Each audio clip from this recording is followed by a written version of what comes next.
تیره جمعه مې ویلو چې د نبی علیه السلام لومبی واده د حضرت خدیجې رضی الله تعالی عنها سره شوی دی او دغه وخت د نبی علیه السلام مبارک عمر 50 کاله او د بیبي خدیجې رضی الله تعالی عنها عمر 40 کاله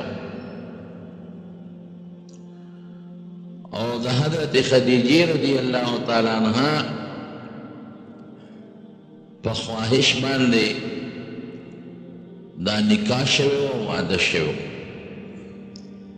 او د الله په دې کې ډېر حکمتونه دي ډېر رازونه دي په دې کې اب انشاءالله چې ته موقع پېښه شي نو زه به یو بیان تاسو ته په دې وکړم چې د نبي علیه السلام دا زیات ودونه ولې شوي دي او لومبی واده د حضرت خدیجې رضی الله تعالی عنها سره ولې شوی دی دا ځان له موضوع دی انشاءالله مقرر شي بیا به درته ووایم دا مې درته ویلي چې ټول د نبي علیه السلام اولاد د حضرت خدیجې رضی الله تعالی عنها نه دی سوا د یو بچی نه چې د هغه نوم ابراهیم و دا په مدینه منوره کې پیدا شوی دی د ماریې قبطیې رضی الله تعالی عنها مهر کې په عمر د نبی علیه السلام مبارک چې کله 40 کالو ته تقریبا نږدې شو نو پروردګار ورته نبوت ورکړ لوی منصب د پیغمبره بی بی عائشہ صدیقہ رضی اللہ تعالی عنہ فرمائے بخاری شریف کے حدیث تے کہ دا نبوت نمخ کے نبی علیہ السلام بخوبون لیدل اول ما بدأ به رسول اللہ صلی اللہ علیہ وسلم الرؤیا الصالحة فی النوم خشت خوبون با نبی علیہ السلام لیدل دا پیغمبری دا اللہ دا طرف نے یو نعمت تے دا کسبی شے نرے و پا کسب نملاویگی قرآن شریف کے اللہ فرمائے اللہ یعلم حیث یجعل رسالته دا مکی خلق و ابو جہل اغب ویرا مشر دا مکی زیما او دا پیغمبری دی یتیم تا ملاو شوا او دی غریب تا ملاو شوا او دے کشر تا ملاو شو من کے دے کشر دے عطبہ بوی سردار دا مکی زیم شیبہ بوی سردار دا مکی زیم مالونا من سر دی دولتونا من سر دی او اغا زمانہ کی چکم دا تجارت اسباب واٹول باندے او دا تجارتونا عرص من سر دی دا قوم او دا کلی مشری من سر دا پیغمبری دا تا ملاو شو اللہ فرمائی اللہ اعلم حیث یجعل رسالته اللہ وی کم دے کہ دا پیغمبری دم نو دا زی ما تا معلومی چی دا مناسب دا پیغمبری دیو کنرے لکہ یو زمکہ دا او یو زمیدار پا کے فصل کری نو دا زمیدار ارد فصل غنم نلولی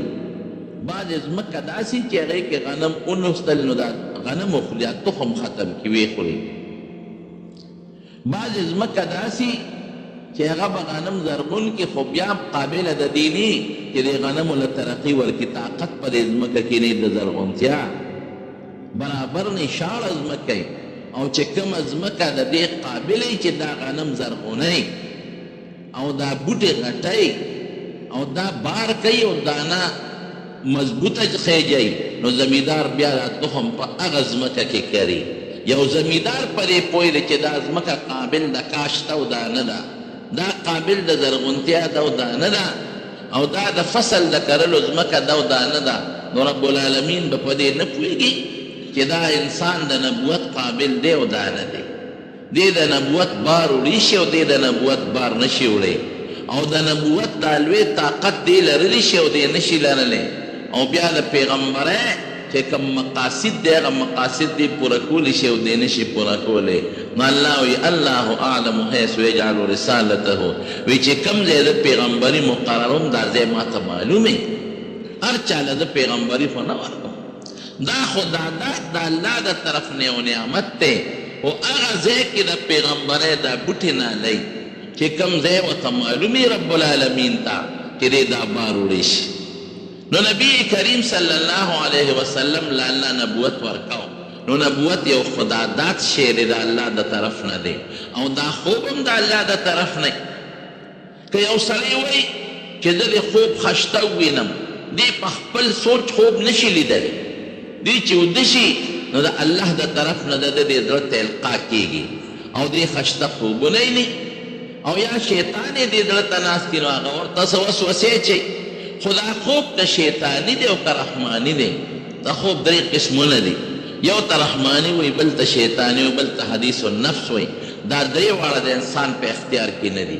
دا د الله د طرف نه دي یا د شیطان د طرف نه دي، خو د الله د خپل وس پکې نشته. یو سړی په خپل وس خوب لیدی شي نه، چې زه د ښه خوب وینم او یا د خراب خوب نینم، دا د ده وس نه دی. نو دا خوب خشته خوب د الله د طرف نه دی او نبوت هم د الله د طرف نه دی، دی هغه ما به الاشتراک شی دی. نو نبی علیه السلام مبارک مخکې خشته ښکلي خوبونه لیدل. بخاری شریف کې راځي مضبوط حدیث دی د نبی علیه السلام. بی بی عائشہ صدیقه فرمایي اول ما بدأ به رسول الله صلی الله علیه وسلم الرؤیا الصالحة فإنهم خوبونه به خشته ښکلي ښکلي لیدل.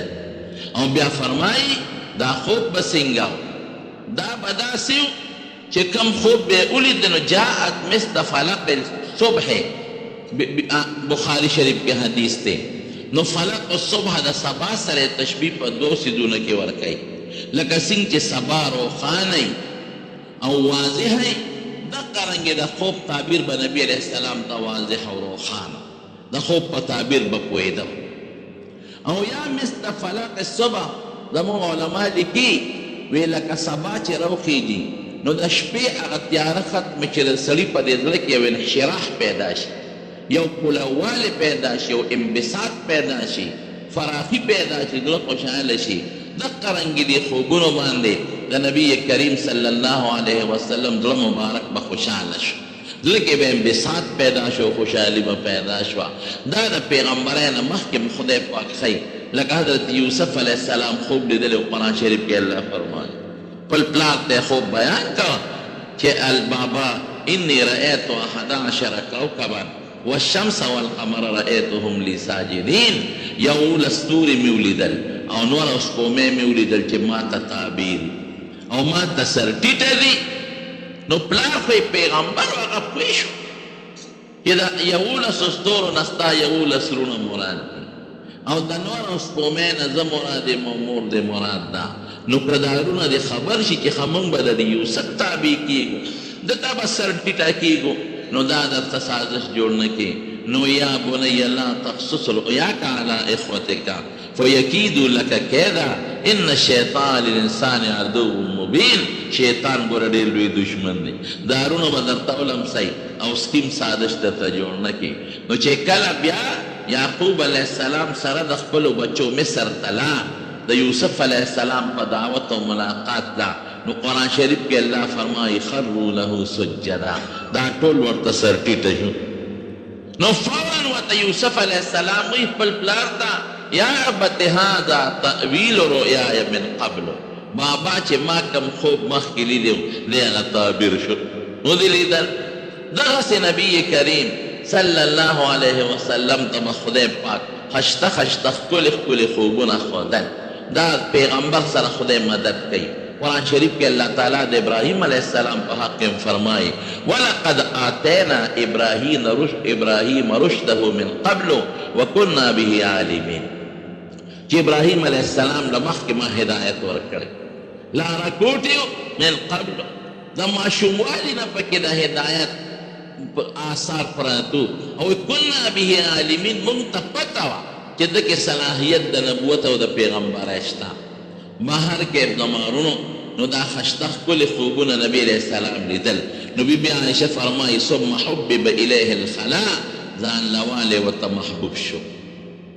لکه دا پرېوته چې د خلکو نه ځان نشم. ولې؟ ځکه قوم یې د کفر و شرک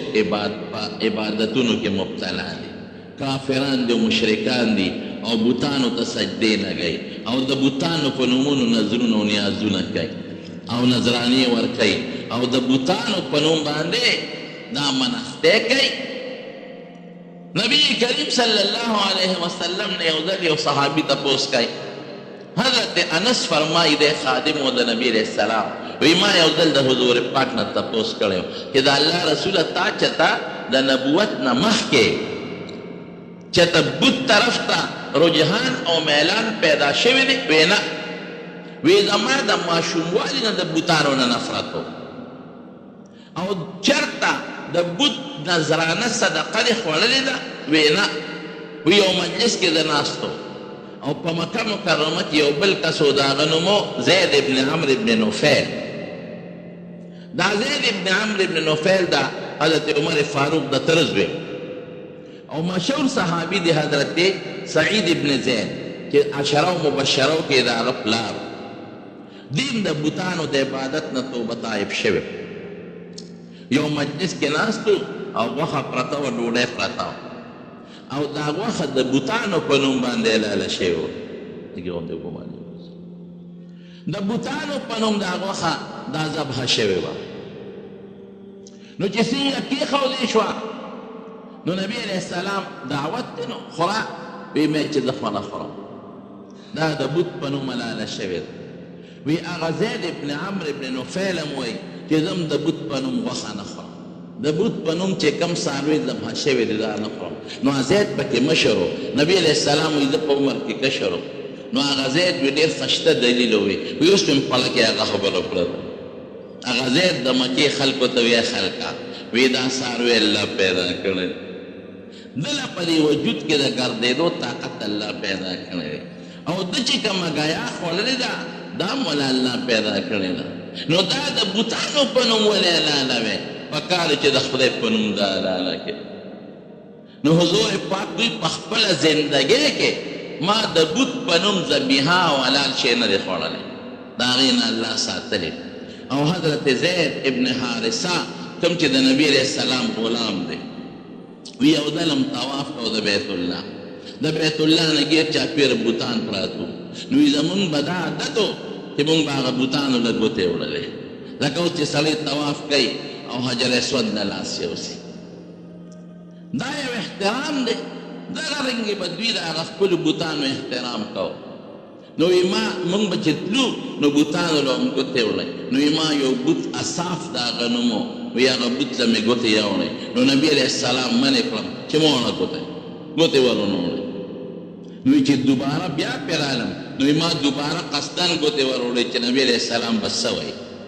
نو چې دوباره مې ګوتې یوړئ نو وی دې په سختۍ منع کړم. تا ته معلوم چې دې له ګوتې مه وړه. داسې څیزونه دي. د کاڼي نه په خپله تراشی او جوړوی او بیا تعظیم او احترام کوي. دا جاهلیت په دنیا کې چې قمقل قوم دی او مشرکان چې څوک شرک کوي له ده نه قمقل شی بل نشته دی. لوی رب چې دا ټول کائنات یې روڼ پیدا کړي او د دې ټولو کائناتو د چلن انتظام یې کړی دی. هغه خدای سره شریک ګڼل او د خپلو لاس مورت یې جوړول او هغې له سترګې او غاښونه او هغې له شکلونه جوړول او هغه مالک د خیر او د شر ګڼل. دا ډېر لوی قمقلتوب. شکر الحمدلله مونږ په دې خوشحاله یو چې خدای زمونږ په زړه کې صحیح ښکلی توحید او د ایمان عقیده اچولې ده او خدای دې په دې عقیده ژوند او مرګ نصیب وګرځولی. نو نبي علیه السلام د دې څیزونو نه به ځان ساته مکمل. نو چې کله دا خوبونه لیدل شروع شو نو نبی علیه السلام ته حبب الیه الخلا، ځان لش دا ورته خوښه شوه چې د دې ځان لشم. نو حدیث کې راځي په بخاري شریف کې چې ځان لشو نو کم خوا به ته غار حرا ته به ته غار حرا ته بلا. بخاري شریف کې په دې ړومبو صفو کې دا حدیث ته نبی علیه السلام مذکور دی. غار حرا ته بلا. غار حرا یو غر دی په مکه مکرمه کې، هغې ته جبل نور وایي.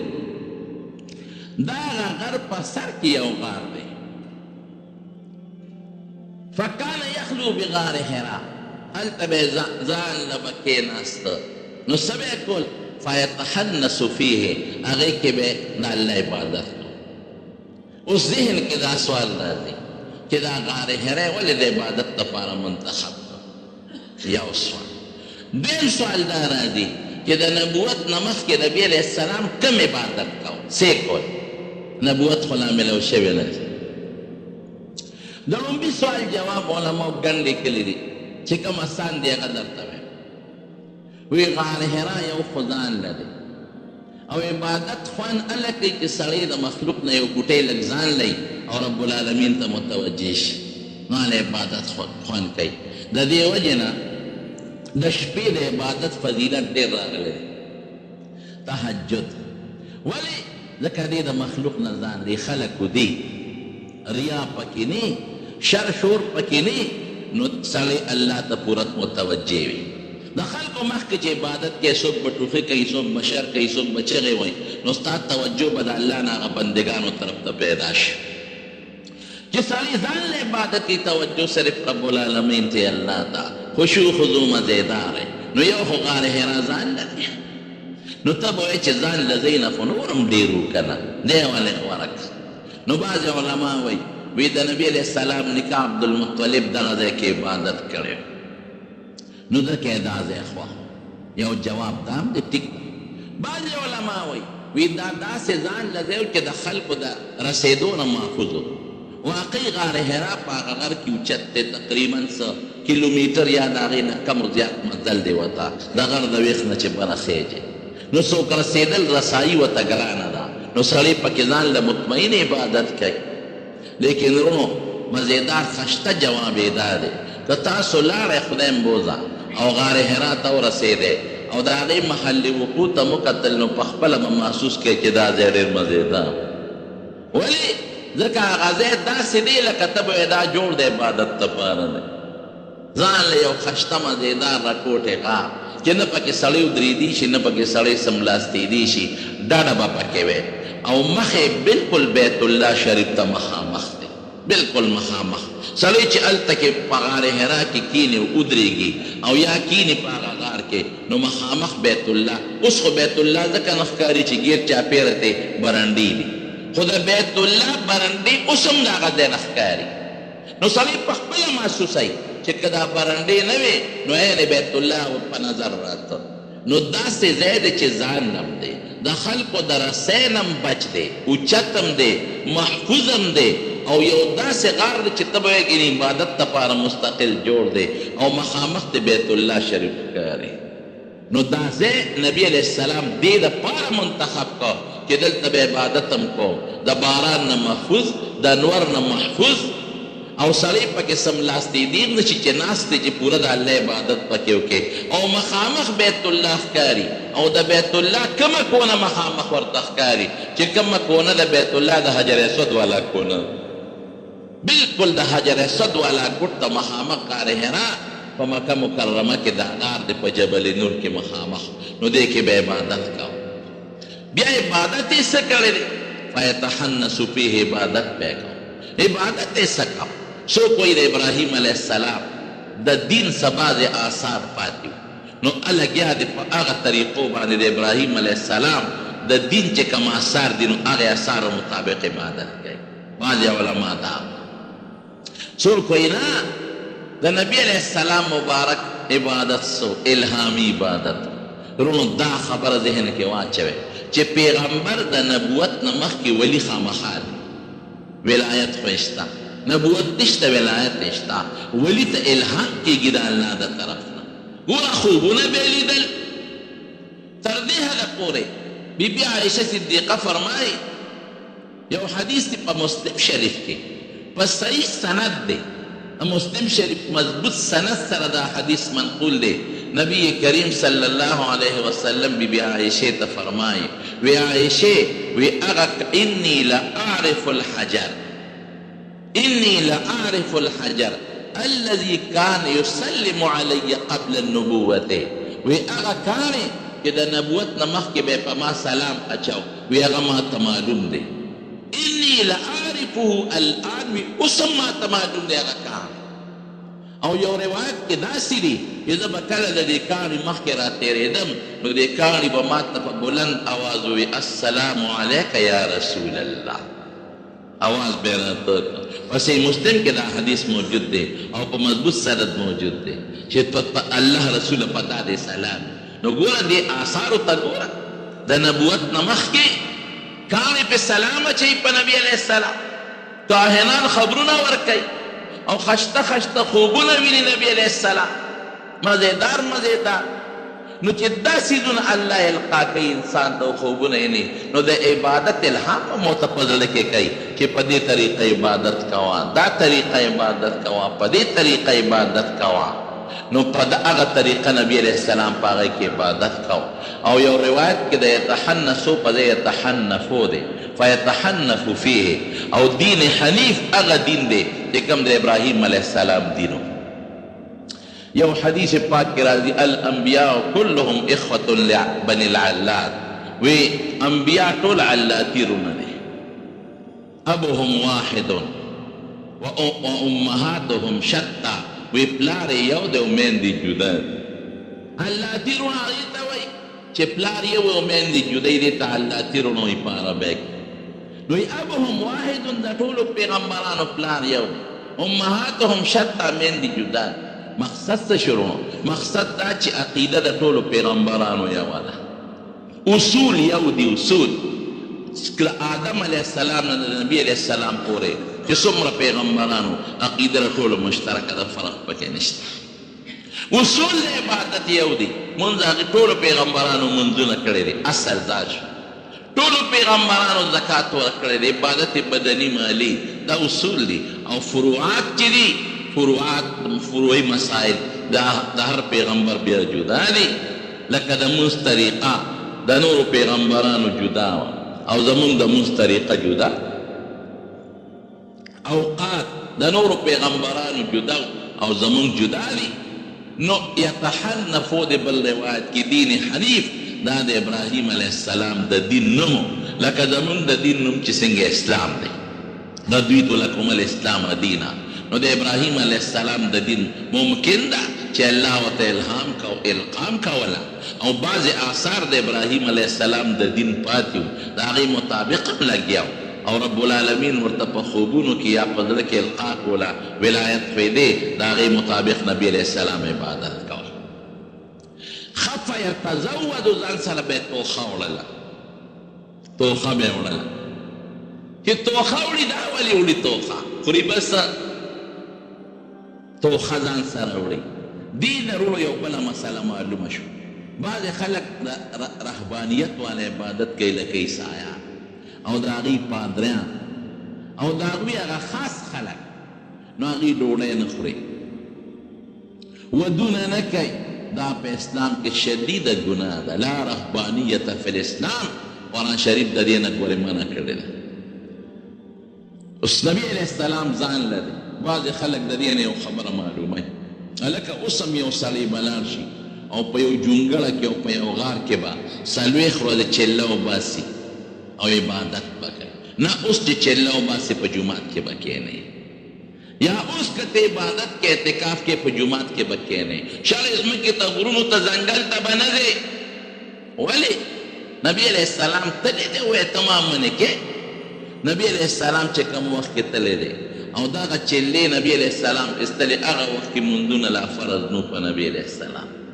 او نه د جمع د مونځ حکم راغلی و اوس په تا مونځ فرض دی او د جمع مونځ در باندې بنابر یو قول واجب دی یا سنت مؤکد دی او د جمع د مونځ ثواب د ځان له د مونځ په نسبت یو په 15 یا په 20 چنده زیات دی نو چې ته ځان له اوس په غار کې کښېنې یا په جونګړه کې کښېنې او د جمع مونځ درنه پاتې دی نو ګټه دې وکړه که تاوان دې وکړه نفلي عبادت کېږده سنت مؤکد دې پرېښوده بنابر یو قول واجب عبادت دې پرېښود د جمع د مونځ لوی ثواب دنه پاتې شو نو دا په شریعت هغې شریعتونو کې جایز زمونږ په شریعت کې منع دی هغوی به ودونه نه کول او زمونږ په شریعت کې نبي علیه السلام د واده حکم کړی دی چې باقاعده وادو کې تزوجو حدیث کې راځي ودونه وکړئ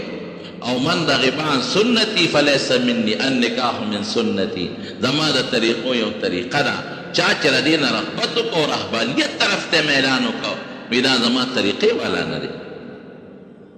نو نبی علیہ السلام توخه وړله دې نه بله معلومه شوه توخه به ځان سره وړې ځان سره یې توخه باقاعده یې او حدیث کې راځي چې کله به موده تېره شو را به نغې بیبي خدیجې ته به پته وه چې نبی علیہ السلام سره به اوس توخه خلاصوي نو حضرت خدیجې رضی الله عنها به ورسره توخه وړله توخه به یې سو ستوان به ستوان عموما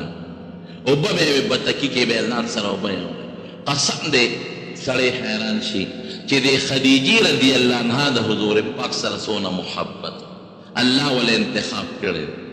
او څومره تکلیف یې برداشت کړی د دې زمانې ښځې به داسې ونه کړي سړی چې طاقتمن سړی وي نو غار حرا ته نشي ختلی ګران کار دی په زرو دمو به خیږي په سلو هم نه په زرو هر دوه قدمه پس به کښېنې ګران کار دی نو ما وی خدایه موږ نشو ختلی ځوانان یو تکړه یو او بیبي خدیجې سره به د اوبو بتکې او ستوان او خوراک به مو ورسره او د دې ویښ نه هغې سره پورې نبي علیه السلام پسې وړلي داسې بیبي وله خدای پاک ورکړی وه نو توخه به ورسره پرته وه په هغې به یې خپل ګزری اوقات کو نو چې 40 کاله ته عمر ورسېد نو رب العالمین نبوت وله ورکړه په دویم تاریخ نبوت میلاو شو نو علما پکې لږ اختلاف کوي څوک وایي نبوت دا د ربیع الاول په 8 تاریخ میلاو شوی ځکه پیدایش د نبی علیه السلام د ربیع الاول په 8 تاریخ ما درته ویلو چې اختلاف شته څوک 9 یادوي څوک 8 او 12 ربیع الاول هسې مشهور دی د ولادت تاریخ دا هیئت دانانو رد کړی دی ځکه د نبی علیه السلام چې کوم د پیدایش ورځ ده دا په 12 نشي راتلی هغه حساب کتاب یې لګولی دی نو سن 8 ربیع الاول ولادت شو او سن 8 ربیع الاول دا بیا نبوت میلو شو نو 40 دن پوره شو او بعضې حضرات وایي نه په رمضان په 18 تاریخ نبوت میلو شوی دی نو بیا تقریبا 40 کال او 6 میاشتې تقریبا ترېنه جوړیږي بهر کیف نبی علیه السلام دا واقع په خپله ذکر کوي دا د حضور پاک د خولې مبارکې وینا ده وی زه ناستم پر غار حرا کې او دې کې یو څو کسان راغله زه یې راپاڅولم د خپل ځای نه لومبې خو یې زما شق صدر وکړه هغه کومه سینه مبارکه چې شلی ما درته مخکې بیان کې ویلم چې 4 ځله د نبي علیه السلام شق صدر شوی دی سینه مبارکه ورته سیرله شوې ده یو چې کوم وخت بیبي حلیمې کرم دویم د نبی علیه السلام عمر 10 کاله او دریم چې کوم وخت نبوت ورته میلاویږي او څلورم چې کله نبی علیه السلام د معراج په سفر ته دا 4 کرته دا شق صدر شوی نو نبی علیه السلام یې په خپله ذکر کوي بیهقي په دلائل النبوت کې هم دا واقع ذکر کړی او جلال الدین سیوطي په خصائص کبرا کې هم دا واقع نقل کړی ده دا د نبی علیه السلام زباني ده وی 2 کسان راغلل وروسته بیا حضور پاک فرمایي یو حضرت جبریلو او یو حضرت میکائیلو ورسره نورې فرشتې نو یې دې پاڅولم نو یې زما دا سینې دې ځای کې وشلونه بو باندې وی سامان یې ټول د جنت نه راوړی دی او بې د زمزم استعمال کړي دي دا ګورېرونو د عام عادت خلاف کار دی ښه دا د عقل نه بار دی او دا لو د عادت نه چې کوم شی بار هغې ته معجزه وایي لکه د کاڼي خبرې کول څوک مني چې کاڼي به خبرې وکړي کاڼي خبرې د نبي علیه السلام سره دې ته معجزات وایي یو د عقل او د عادت نه خلاف کار چې د یو نیک صالح مسلمان نه صادر شي نو هغې ته کرامت وایي او د عقل او د عادت نه خلاف اکسیډنټ وشي یو سړی پکې بچ شي چې دې تپوس له ورشي نو څه وایي وایي بس په معجزانه طور سے بچ گئے هلکه ته پیغمبر یې څه چې معجزانه طور پر بچ گئے دا غلط خبرې دی معجزانه طور صرف پیغمبر لره دا ووایه چې الله مې مدد یا غیبي طور خدای بچ کړم مونږ خلک څه وایي یاره چې بس د خدای یو معجزه وه نو دا زر وایي که نه وایي هلکه څنګه بچ شوې یاره بس یو معجزه وه نو ته پیغمبر یې معجزه خو په اصطلاح کې د پیغمبر سره خاصه ده نو دا د اصطلاح نه ځان ساتي دا به نه وایه چې معجزانه اخبار کې به هم غټ سرخي به لګېدلي معجزانه طور پر بچ گئے معجزانه طاقت معجزه صرف د پیغمبر سره ما سوا د پیغمبر هغې ته کرامت ویلی شي، د الله مدد ورته ویلی شي، معجزانه لفظ به نه استعمالی. دا د شریعت په اصطلاح کې صرف د پیغمبر هغې کارونو ته وایي چې د عادت او د عقل نه بار صادر شي. نو دا هم د عقل او د عادت نه بار خبره. سینه شلېږي، وینه ترې نه بهېږي، او سینه بغیر ګنډلو بیا پیوس کېږي، او زړه انځلې کېږي. نو سامان ټول د اپریشن د جنت نه راغلی دی. نبي علیه السلام وایي او اوبه د زمزم استعمال شوي دي. علما د دې نه معلوموي چې د زمزم د اوبو نه برکتي اوبه په جنتونو کې هم نشته. د حوض کوثر نه هم دا غوره دي. ولې که نورې اوبه د دې نه بهترې وې نو د نبي علیه السلام د زړه د مبارک د انځلو دپاره بیا اوبه راوړی وې چې سامان د جنت نه راوړي نو بیا راوړی وې که د زمزم په اوبو یې ووینځه او د زړه سر داسې کوټې غوندې لوټه وه وی هغې یې ترې لرې کړه، ویې غورځوله او نبي علیه السلام ته یې اورئ وی دا د انسان په زړه کې د شیطان د ناستې جالې چې دا ترې لرې کړو، ختمه کړو. او یو کاسه وه د سرو زرو چې هغه د ایمان او د علم نه ډکه وه، هغه یې زما په دې سینه کې ورواړوله.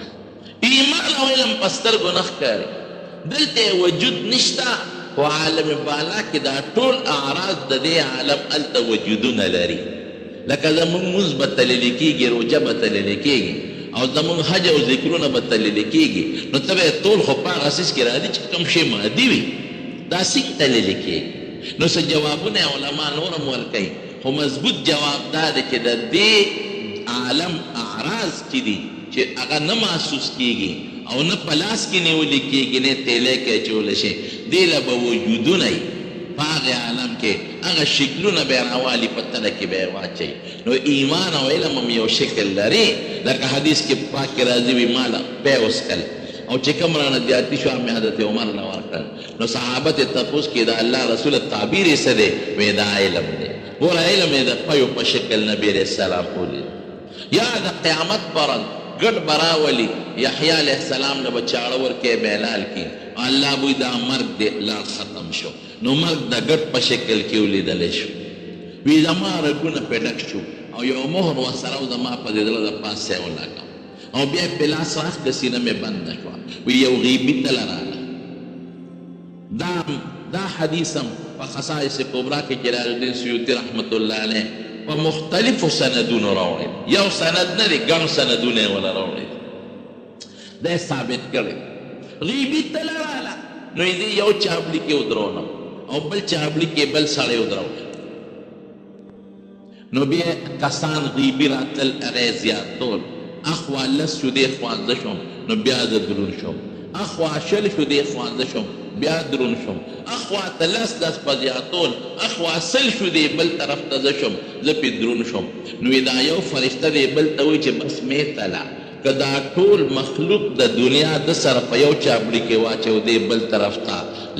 دې به په هغې دروند شي او دې به پې وزندار شي. دې نبي علیه السلام مبارک د خپل د پیغمبرۍ د نبوت هغه مرتبه ښودل.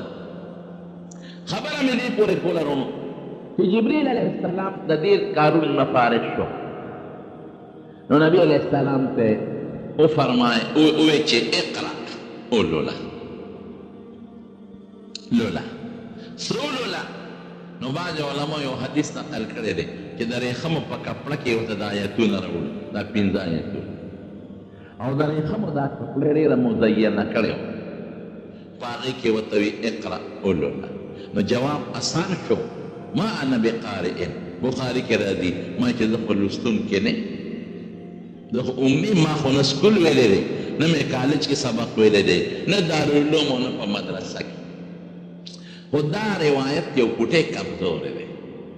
مضبوطه خبره دا ده چې جبریل علیه السلام په یاد ورته لګیا دی. دا مضبوط حدیث دی چې اقرأ لوله، چې زه درته کوم څه ویم دا ما سره لوله. نو نبي علیه السلام وتي ما انا بقارئ. نو دلته اوس ته موږ طالبان سوال چې نبي علیه السلام خو عربي دی او په عربو کې فصیح ترین او بلیغ ترین شخصیت دی، نو دی ولې لوستل نشي کولی؟ لکه زه تا ته یم بچې ما سره لوله، یا رورې شابه ما سره لوله، نو ته پښتون یې او زه راته پښتو ویم، نو پښتو لوستل څه ګران خو نه ته به یې ویلی شي. نو نبي علیه السلام عربي و او فصیح بلیغ شخصیت دی او د ژبې نه هم خشته ښکلې مزیدار صفا ژبه لري نو چې جبریل علیه السلام ورته چې ما سره لوله نو نبي علیه السلام ولې وایي چې ما انا بقارئ نشم لوستلی دا ولې وایي وی دا په نبي علیه السلام هیبت راغی بعضې وخت په انسان هیبت راشي ولې دومره ځان له غار دی او غر دی او دومره فرشتې دي مو لیدلې او سینه مبارک هم اوښلېدله او وزن هم پکې وشو او ناشنا خلک هم او جبریل علیه السلام خپل قوت او طاقت هم شته او میکائیل علیه السلام دی نو په نبي علیه السلام هیبت راغلی دی د هغه هیبت د وجې نه لوستل نشي کولی او که ته وایې چې دی خو دغه وخت دی نبوت ورکړو نو دا یره پې ولې راغله په پیغمبر یره ولې راځي نو یره د نبوت سره څه منافي شی نه دی دا راځي حضرت ابراهیم علیه السلام متعلق قرآن شریف کې الله فرمایي چې کله هغه فرشتې راغلې د لوط علیه السلام دا قوم د عذاب دپاره نو ابراهیم علیه السلام ولا زر فورا قرآن شریف کې الله فرمایي فلا وما لبثا ان جاء بعجل حنیذ یو سخی ولا روید کړ نو چې ویې کتل چې هغوی خو خوراک نه خوري هلکه دا سغلب ډاکوان چېرته نه نو ابراهیم علیه السلام اوجس فی زړه کې یره راغله نو قرآن شریف کې الله وی فلما ذهب عن ابراهیم الروع چې بیا فرشتو ورته وایي چې موږ خو د الله فرشتې یو تاله د زوی زیری درکو او د لوط علیه السلام قوم هلاکو نو د ابراهیم علیه السلام نه یره لاړه نو یره خو په انسان راځي پیغمبر دا ډېر لوی شخصیت دی د خدای نه لاندې د مخلوق نه پورته مرتبه لري و انسان خو دی یره پې خامخا راځي غاښونه د نبی علیه السلام مبارک شهیدان شو یعنی زخمیان شو په احد کې تبه پې راځي ټوخی پې راځي بیماري پې راځي انسانیت او بشریت خو په پیغمبر کې شته ذاتي توا نو یاره پې راغله یا بل ځای کې راځي چې موسی علیه السلام کوم وخت کې امسا وغورځونه نو هغې نه مار جوړ شو نو رستو شو ته نو الله ورته لا تخف مه یارېږه انه لا يخاف لدي المرسلون زما په مخ کې پیغمبران ولې یریږي نو دا طبعي یاره په انسان راځي دا د نبوت سره هېڅ قسمه منافات نه لري خامخا یره په نبي علیه السلام راغله نو ما اقرأ نشي ویلی نو حدیث کې راځي د بخاري چې جبریل علیه السلام ځان ته راته راغوست فغتني ځان ته یې راته راغوستل زور یې راله راکړ نو بیا وی اقرأ لوله اوس چېرته لوستې چې مخکې خو صرف د ملاقات یاره وه اوس خو پکې زور راغی جبریل علیه السلام ملک د فرشته ده هغه ملکي قوت او طاقت د نبي علیه السلام په وجود کې وردننه کوي وی اقرأ بیا وی ما انا بقارئ اوس چېرته لوستی شم نو دوباره بیا زور ورکړ بیا وی اقرأ وی نشم لوستلی نو درې باره بیا ولا زور ورکړ درې زورونه یې ولا ورکړل نو بیا ورته اقرأ باسم ربک الذي خلق خلق الانسان من علق اقرأ وربك الاكرم الذي علم بالقلم علم الانسان ما لم يعلم خرنو دا زور یې ولې ورکړ ډېر زور سره جبریل علیه السلام کوشش کوي چې ما له خدای پاک کوم وصف راکړی دی او زما د سینې نه هغه نبي علیه السلام طرف ته منتقل شي د دې اثرات ته یو څو مثالونه ښیم چې ستاسو ذهن نه شبهه ختمه شي یو سړی راغی نبي علیه السلام ته مخامخ کېناست چې کېناست دا سړی نبي علیه السلام ته چې زه مسلمانېږم پیغمبر علیه السلام ورته فرمایي ډېره ښه ده وی صاحب یو ګناه ده د هغې نه ګورې نشم صبرېدی مسلمانېږم خو د یوې ګناه نشم صبرېدی ماله به په دې اسلام کې د زنا اجازت راکړې صحابه یې اوه اوه اوف اوف داسې کې د نبي علیه السلام په مخ کې دا خبرې کې قسم د رسول الله مبارک خدای پاک عجیبه شخصیت پیدا کړ د دې سیرت مقصد ګورې دا صرف قصې نه دي ټیک ته ځان هم خبرول پکار دي د خپل پیغمبر د حالاتو پکار دی چې موږ خبر لیکن غټ مقصد د سیرت دا دی چې موږ د رسول الله مبارک په تعلیمات او عملو په زده کړو هغه اسوه حسنه ده چې هغه اخلاق ځان کې پیدا کړو نو نبي علیه السلام مسکی شو رانږدې شو قرب چې رانږدې کړ نو بهترین انداز باندې اوس پوهیږي. وی تحبه لاختک، وی دا بدعملي به خور نه خوښه کې چې ستا خور سره څوک بدعملي وکړي. وی نه قربان فدا کابي و مور پلار مې درنه قربان، نه مې زه خپلې خور نه خوښه کړم او نه به بل څوک خپلې خور نه خوښه کړي. وی تحبه لامک، مور له به دا ګناه خوښه کې. وی نه الله رسول قربان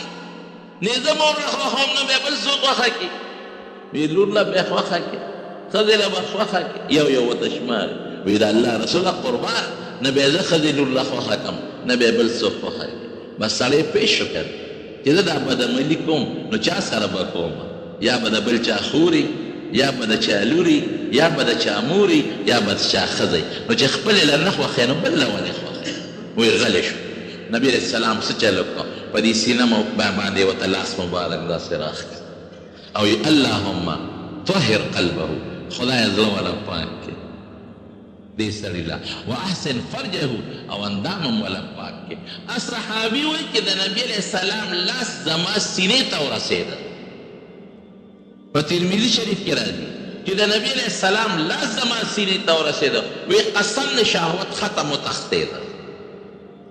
او وی د دې نه پس داسې زما نه شهوت لا چې زما به خپلې بیبي ته د ضرورت هغه ډېر کم ضرورت پېښېده، پردو خلکو ته خو مې د سر نه د ګناه توجه بلکل ختمه. دا یوه شوه. دویم مثال دله درکوم. حضرت جریر ابن عبدالله بجلی نبی علیہ السلام لېږه چا یو کعبه جوړه کړې د بیت الله په مقابله کې په یمن کې، نو دی یو لېږه وی لاړ شه او لښکر دله درکوم دا کعبه د بیت الله مقابله کې روانه کړه. حضرت جریر ابن عبدالله ورته وایي وی صاحب زه په اس نشم ټینګېدی، وی چې په اس کښېنم راپروزم. وی دلته راشه. نبي علیه السلام وله په شا لاس کېښود او دعا یې ورته وکړله او وی د نبي علیه السلام د لاس لګېدو سره زما په وجود کې داسې طاقت پیدا شو چې تر مرګه پورې ما نه بهترین شهسوار بل نشته او د اس نه بیا چېرته نه یم پرېوتلی. دا دوه شو. درېیم مثال به دله درکړم. حضرت ابو محذوره رضی الله عنه وی نبی علیہ السلام چې کله مکه فتح کړه او طائف او حنین دا علاقې فتح شوې، نو پیغمبر علیه السلام را روانو، نو زمونږ د کلي په خوا کې دمه واچوله. دوی د مکې سره خوا کې یو بانډه کې اوسېده. وی د مانځه وخت شو، نو مؤذن لګیا دی بانګ وی. نو زیم یو څو ماشومان نور دي مونږ د هغه بانګي پیښې کولې، چې څنګه چغې وي هغسې چغې مو والې پیښې به مو کول. وی نبي علیه السلام صحابو ته یې منډه کې دا ماشومان راونیسئ. وی نور ته وتښتېدل او دې را ټینګ کړم. وی چې څنګه یې بوتلل مو پیغمبر علیه السلام ته مخامخ کېنولو. وی ما ته وی شابه دا بانګ وایه چې پیښې دې کولی غزي ووایه. نو دی وی دا د الفاظ دي. وی زما دغې وخته پورې د نبي علیه السلام او د بانګ نه ډېر لوی نفرت و، ډېر نفرت مې وی ما ته وی شابه وایه. وی شروع مې وکړه، وی یارېدم که مې نه کوله او مې نه وهي، شروع مې وکړه خو نفرت مې نو پیغمبر علیه السلام د لاس راواغېسته او زما په سر یې کېښود او زما په دې مخ یې داسې راښکه او د دې مخ نه لاندې لاړ زما د سینې له دا لاس راورسو مبارک. وی د حضور پاک د لاس یخوالی مې په داړه کې محسوس کړ او وی د لاس لګېدو سره راته خدای بانګ خوښ کړ. نو شهادتین په نبي علیه السلام دوه ځله وی. زمونږ د طالبانو ته ترجیح وی په اذان کې. یو ځل وی اشهد ان لا اله الا الله، اشهد ان لا اله الا الله، اشهد ان محمد رسول الله، اشهد ان محمد رسول الله. دې په یو ځل وی دوباره په بیا وی. وی څنګه حال دې؟ وی صاحب بیا ایمان راته ښایه. هغه ابو محذوره خدای مسلمان کړ. نو د مکې مکرمې مؤذن یې مقرر کړ. وی دا د مکې مکرمې مؤذن مې ته مقرر نه بل شو. د دې ډېر زیات مثالونه دي. د دې تاثیرات وي، دا روحاني اثر او روحاني تاثیرات وي. نو جبریل علیه السلام نبی علیه السلام ځان ته 3 ځله راته راباسي دې دپاره چې هغه د ملکیت څه طاقت د نبی علیه السلام دی. ولې اوس به ملاقات جبریل سره بار بار کېږي؟ نو چې بار بار کېږي نو هر وخت په ده داسې یره راځي، نو قرآن شریف سره به څه کوي؟ دا خو وحی ده. نو هغه خپل طاقت او قوت یې وردرنه کو. زمونږ بعضې علما د هغې یو اوږد 3 نسبتونه دلته ذکر کوي. نسبت انعکاسی، نسبت القایی او اتحادی وغیرہ. واغه تفصیل د طالبانو سره تعلق لري نو درته نه وي. دا درې زورونه نبی علیہ السلام نو پوته اقرا ګوره ورونو لومبې قرآن شریف دا 15 آیتونه دي. در حقیقتا لږ به یو فوټې دلته سوچ کوو 15 آیتونه دي 4 علمونه دي. ګورئ لومبې 4 علمونو ته اشاره کوي. ظاهر کې خو مونږ ته 15 آیتونه ښکاري. یو زمونږ پښتانه چې ورته ناظره وایي نبی علیہ السلام ته وایي اقرأ ما سره لوله. نبی علیہ السلام ورسره لولي. مونږ دا ماشومانو ته چې سبق ښایو نو مونږ ورته څه وایو؟ ناظره ورته وایو چې دا پښتانه ورته خوینده وایي او دا ښځې م ورته پخوینده وایي. پخوینده وایه په ناظره وایه. دا ناظره شوه د قرآن لوستل دا یوه شوه. دویم وایي ما سره وایه. ما درته ویلو چې راجح روایت دا دی ما سره وایه چې زه ویم نو حفظ په یادو ورته یادی کاغذ یې ورنکړه چې دا ځان سره کور ته یو سو د دې نه وایه. حفظ دې ثابت شو او نبی علیہ السلام ته به همدقسې قرآن شریف چې څنګه جبریل علیہ السلام تلاوت که نو یادېده به ورته. دریم عقایدو ته اشارت شو. اقرأ لولا باسم ربک الذي خلق. ګوره لومبې آیت الذي خلق دا هغه ذات نوم واخله چې هغه د دې ټولو کائناتو خالق دی. دا د عقیدې لومبې باب شي چې کوم ذات دا ټول کائنات پیدا کولی شي په تا کې د لوستو طاقت هم پیدا کولی شي. چې کوم ذات د نیست نه هسته کائنات وجود ته راوستی شي نو تا کې بغیر د مدرسې او د سکول او د کالج د سبق ویلو نه مضبوط فصیح بلیغ او یو بهترین معلم د انسانیت دنه الله جوړولی شي او خدای پاک وکړه. زم دا غار حرا ولې خدای منتخب کړه دې کې الله یو بل حکمت ته اشارت کوي چې د دین ښودل نه بلډینګ غواړي نه لویه مدرسه غواړي او نه لوی دارالعلوم غواړي که لویه مدرسه یي لوی بلډینګ یي لوی دارالعلوم یي او لنګر او دار هاسټل وغیره هر څه پکې وي ډوډۍ نو ټیک ته فایده به یې ډېره زیاته وي. خو که یو سړی وایي زه دین بل ته رسول غواړم او دی په یو شال ځای کې هم کېناسته او د دین کار یې شروع کړ او په یو شال جومات کې هم کېناسته او د دین کار یې شروع کړ نو رب العالمین به د ده نه مخلوق ته ډېر لوی خیر ورسوي. ګوره غار حرا کې د انتخاب شو او لومبۍ خبره عقیده ده. بنیاد د انسان د عمل عقیده ده. ګوره که عقیده دې بربادوي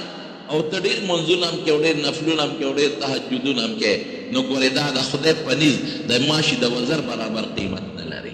الذي خلق او مفعول به نشته را طالبان پې پوهېږي دې نه وروسته یو مفعول غواړي. الذي خلق دا نه چې خلق السماوات اسمانونه پیدا کړه یا خلق الارض مکې پیدا کړه یا خلق الانسان انسان پیدا کړه. دې کې تعمیم ته اشارت دی چې د ټول مخلوق خالق څوک دی؟ رب العالمین. نو چې دومره لوی ذات دی اده سره او د هغه نوم بسم ربک د مدد دپاره د بېل استعارت دپاره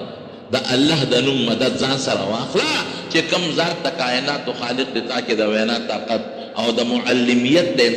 انسانیت د معلم طاقت پیدا کولی شي. ربک کې دویم عقیدې ته اشارت شو چې عقیده به دې دی چې ګورې د دې ټول خالق رب څوک دی؟ الله دی. رب د مربي په معنا سره دی یو شی کمال ته تدریجا رسول لکه نطفه ده د هغې نه د مور په ګېډه کې خشته خپل انسان جوړ کړ او بیا چې بار میدان ته راغی نو هغه کم دی ته کمال ته ورسو. دې ذات ته څه ویلې کېږي؟ رب ورته وایي.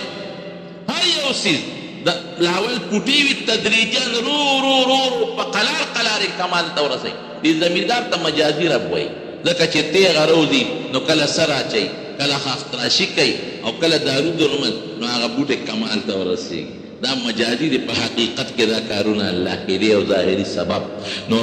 رب څه معنا؟ تا کې تدریجا د لوستلو او د بل د پوهولو او د قرآن د تعلیم طاقت زه پیدا کوم رب نه یم. او دریمه خبره شوه بسم ربک الذي خلق الانسان من علق. دا عجیبه دلیل دی. انسان د وینې د یو لوتړۍ نه پیدا کړي د مور په ګېډه کې. علق اصل کې د علوق نه ماخوذ دی. یو هغه شی چې هغه چسپان کېږي یو شي پورې هر شی چې وي یو بل شي یو شي پورې چسپان شي او ولګي یو ځای کې یو ټاکی دی راواغېسته او یو دیوال پورې دی ولګوله دې ته ویلې کېږي د دغه څیز نه الله یو ښایسته ښکلی انسان پیدا کړ خلق الانسان یو انس او محبت والا او یو قابل شخصیت دا د دغه څیز نه خدای پیدا نو الله وایي چې دا کولی شه ګوره لوی عقیده ده خالق شو مالک شو دا ماشوم چې بیا د مور په ګېډه کې لویږي د دې لویولو پسې چې څومره طاقتونه لګېدلي دي دا طاقتونه ټول د چا په لاس کې دي دا د الله په لاس کې دي دې ماشوم ته دغه وخت کې د ده نوکان جوړېږي د مور په دې ګېډه کې د ده غوښه جوړېږي د مور په دې ګېډه کې د ده سرمن جوړېږي د مور په دې ګېډه کې دننه د ده وازګه جوړېږي د ده ویښته جوړېږي په سر د مور په دې ګېډه کې د ده ګرده جوړېږي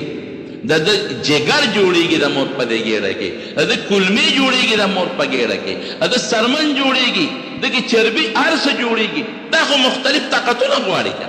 دا د څه نه جوړېږي دا مختلف طاقتونه چې د مور دې ګېډې ته الله تعالی د مور د طرف نه په یو پای او په یو طریقه باندې وردننه کوي دا او هر شی خپل دی لري نوکان جوړېږي دلته په دې ګوتو کې دا نوکان چته په سر کې جوړ نه شو دا بعضې بدبختیان وایي د اتفاقیاتو سره کار کوي هلکه اتفاقي بچیا دا خپې چته سر کې جوړې نه شوې څنګه اتفاقیات دي دا لاسونه چته په دې کونډو کې جوړ نه شو دا پوز او سترګې چته په دې سټ کې جوړې نه شوې او دا مخصوص اندام چته په خوله کې جوړ نه شو دا څنګه اتفاقیات دي هر شی چې کم دی له مناسب دی هغه دی له خپل طاقت رسوي د مور په ګېډه کې دا کارونه څوک کوي دا دې ته رب وایي رب دا معنا دا مفهوم دی نوک چې د کوم شي نه جوړېږي هغه شی به حقه ځای له رسي هلته به دې نوک جوړېږي سرمن چې کوم ځای کې جوړېږي هغه طاقت به حقه ځای له رسي نه هلته به دې سرمن جوړېږي غوښه چې کوم ځای جوړېږي هغه طاقت به هغه ځای له رسي هلته به دې غوښه جوړېږي جګر چې کوم ځای کې الله مقدر کړی دی هغه شی به هلته دی هلته به جګر جوړېږي دې ته رب وایي یوازې دا نه چې پروردګار او پالونکی رب یو ډېر لوی وسیع مفهوم لري جوړ کې عقل ولا جوړ کې دماغ او نری رګونه بیا په دې مازغو کې او په هغې کې د وینې چلن نه پکې بیټري شته او نه ټرانسفارمر شته او ستا زړه لګیا دی خپل حرکت کوي او وینه سپلای کوي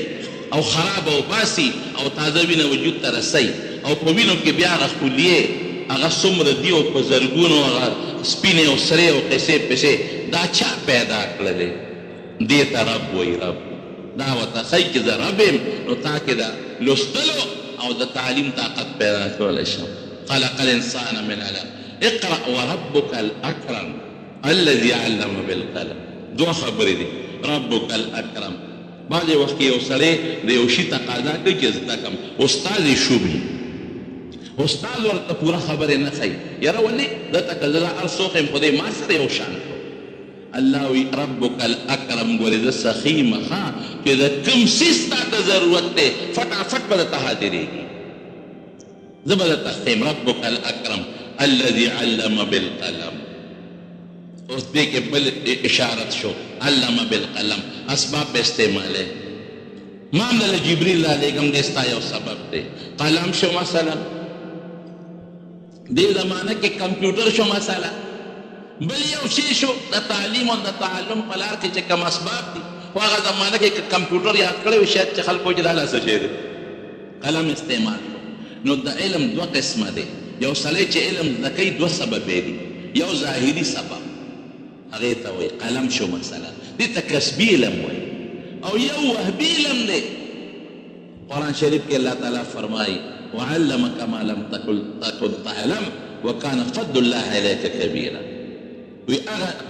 فضل الله عليك عظیما وی هغه شی تا ته نو معلوم او ما ده تاسو یا ماشوم ته هدیناه النجدین د ښې او د بدې لار ښودل یا د غوا بچې پیدا شي دا څلور پیچې اخلي او د مور غولانځه هغه په خوله باندې لشي دا طریقې دا هغه وهبي څیزونه دي الله تعالی یې القا کوي په یو طریقه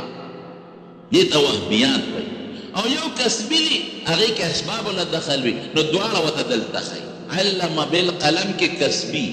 د قلم ذریعه د واسطې په ذریعه چې کوم علم حاصلی او ورپسې راځي علم الانسان ما لم یعلم دا هغه وهبي څیزونه شو نو عقیده هم شو پکې او بل اخلاقیات مودخی نبی علیہ السلام تا چه اقرأ بسم ربک اخلاقیات و باب داده چه گوره دا اللہ نم بدان سر مرگره که بید اللہ دا نم نبیو کارم نکه دلتا نمان پر علاقه که یو کسو دیر جات مالدار شو ادھے گاڑو کاروبار بیکو ناکانا پریوت گاڑیم لارن کورونم ختم شو او انجس فقیر شو نو مې د یو ډرایور نه تپوس وکړه لکه بیا دا سړی خو د ډېر زیات اوچت لاړ جایدادونه م واخیستلی شو او ګاډي م شو او حیات آباد او ځای په ځای بنګلې م شو او یکدم لاړ پرېوت د هر څه نه خلاص شو د کری کور ته لاړ ما ته وي چې دا یو سیس خراب وی سوات کې م ګاډی واخیست شوروم کې نوې ګاډی م واخیست وی چې وانغېسته نو ما چابي راواخیسته د نیکله مې ورکړه چې واله نیکه د خدای نوم واله سټارټ یې کړه وی ما ته وایي چې ښه د خدای نوم زه هغه ګاډی علم چې بې د خدای د نوم نه سټارټېږي ما پې 5 روپۍ ورکړې بس وي هغه زیات ساعت مې ټکه وخوړه ملکان کې اکسیډنټ وشو چې واپس راتلو زم زخمي شوم ام زخمي شو او ګاډی چور چور شو ختم هغې نه پس زوال راغی هر څه ختم شو ذکر پیغمبر علیه السلام فرمایي كل امر ذي بال لم يبدأ فيه ببسم الله الرحمن الرحيم فهو اقطع یا اجزم هر کار چې هغه ستا محکم بشان کاري ابه د خدای د نوم نه شروع کړې بسم الله مو سره وی نو دا به سر ته رسي او که د خدای نوم دې ورسره وانغېږي سر ته به نه رسي وروڼو دا اسباب د چا په لاس کې دي د الله ته ویل ما تا خو اسباب استعمال کړل لیکن اسباب د چا په لاس کې دي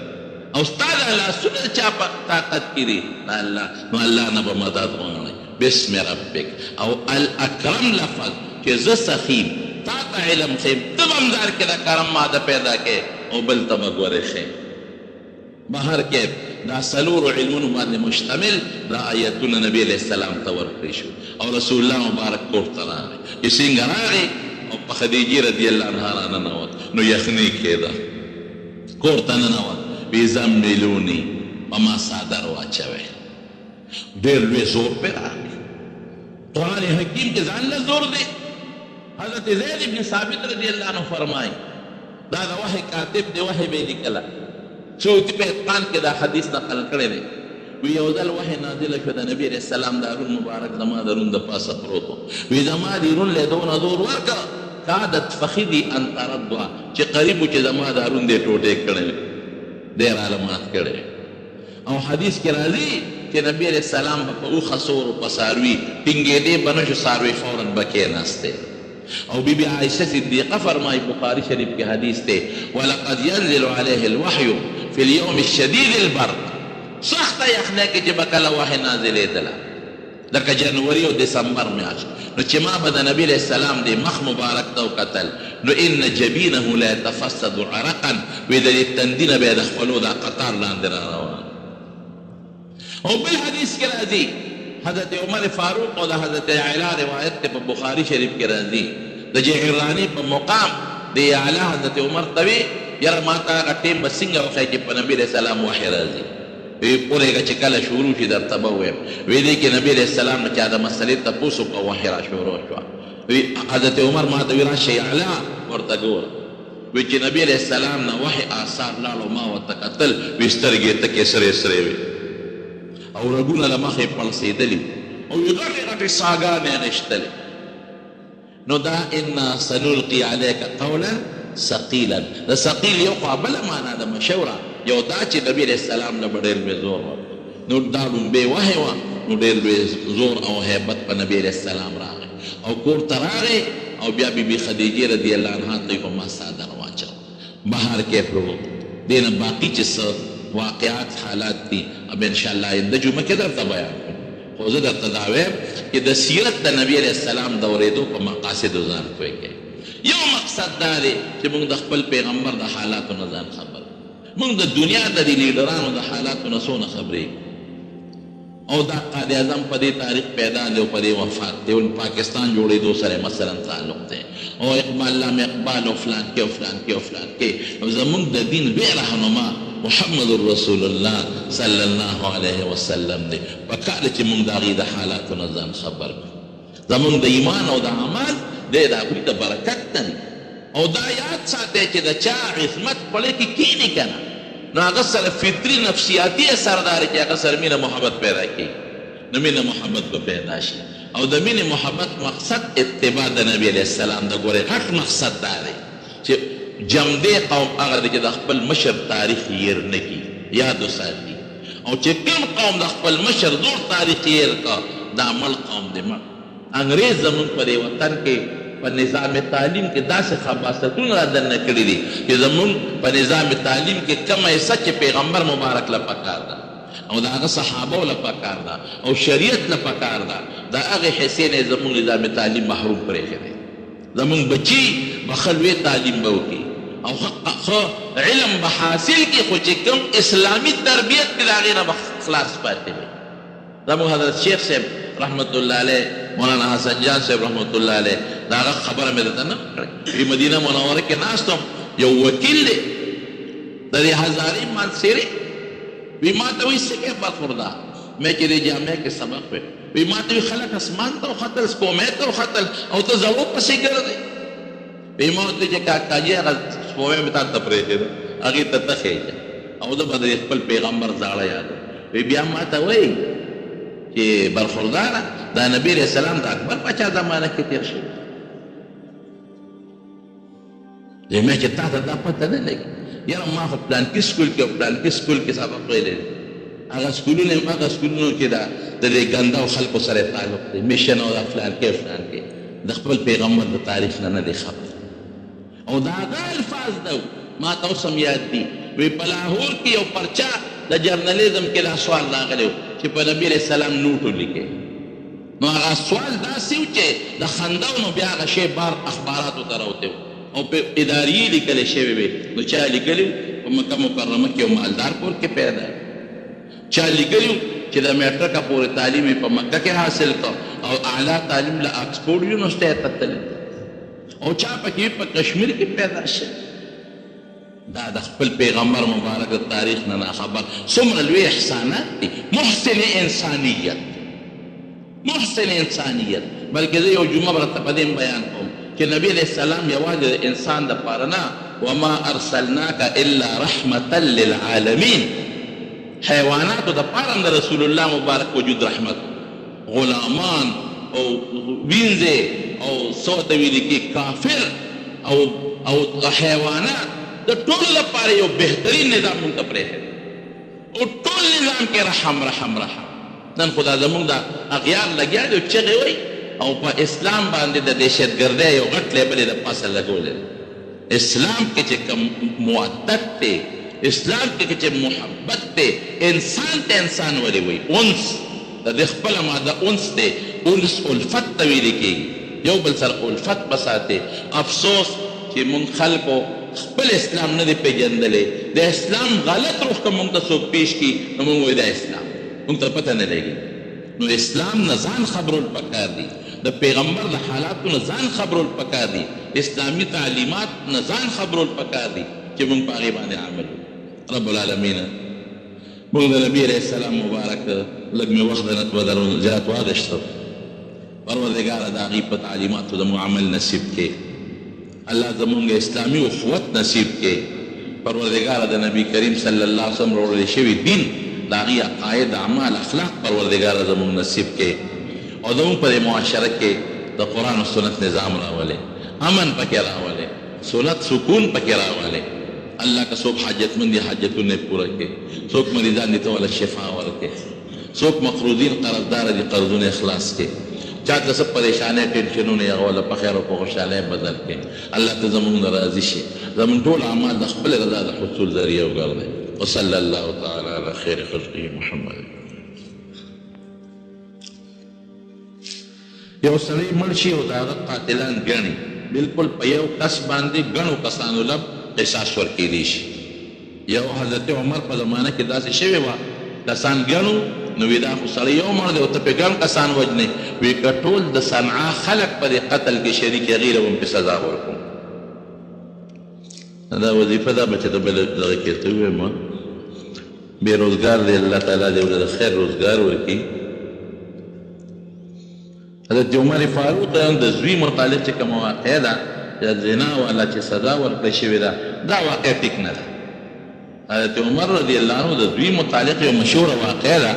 بعضې خلک یې ذکر کوي چې هغه له بیا کوړې ورکولې او دا شوه. دا څه مضبوط سند سره ثابته خبره نه ده، ښه دا مه بیانوه. السلام علیکم، ویلکم ټو مولانا شیخ ادریس صاحب یوټیوب چینل. په دې بیان کې تاسو واورېدل د غار حرا واقعه او رسول الله صلی الله علیه و آله وسلم ته نبوت ملاوېدل. سیرت النبی صلی الله علیه و آله وسلم دا اوریدلو لپاره د مولانا شیخ ادریس صاحب یوټیوب چینل ضرور سبسکرایب کړئ. جزاک الله.